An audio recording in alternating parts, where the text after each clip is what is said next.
உலகத்திலேயே மிகப்பெரிய பாலைவனங்கள்ல ஒன்னான சஹாரா டெசர்ட்டை ஒரு ஃப்ரீ எனர்ஜி சோர்ஸா மாற்ற முடியுமா? முடியும். கிட்டத்தட்ட 3.5 மில்லியன் ஸ்கொயர் மைல்ஸுக்கு சோலார் பேனல் அமைக்கிறது மூலயமா நம்ம உலகத்துடைய ஒட்டுமொத்த மின்சார தேவையை 4 மடங்கு பூர்த்தி செய்ய முடியுமா? அப்படி பண்ணா உலகத்திலேயே மிகப்பெரிய சோலார் பிளான்ட்டா இதை மாற்ற முடியும்.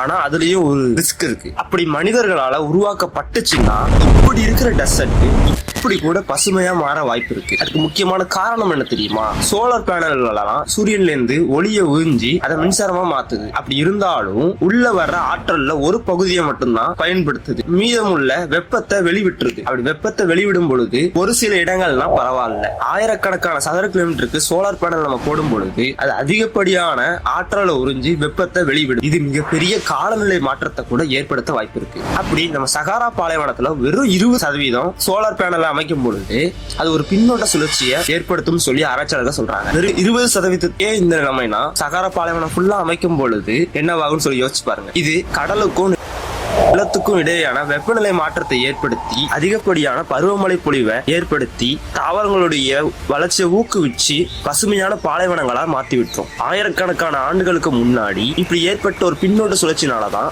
சஹாரா பாலைவனங்கள் பல பகுதி பசுமையா இருந்திருக்குன்னு சொல்றாங்க. நம்ம உலகம் எப்போதும் போல ஒரே மாதிரி சர்வே ஆகணும்னா அதுக்கு பாலைவனங்களும் மிகப்பெரிய காரணமா இருக்குது. பாலைவனங்களே நம்ம உலகத்துல இல்லைன்னா என்னவாகும்னு சொல்லி அடுத்த வீடியோல பார்க்கலாம். ஆச்சரியமா இருக்குல்ல? இது மாதிரியான வீடியோக்கள் வேணும்னா மறக்காம சப்ஸ்கிரைப் பண்ணிக்கோங்க.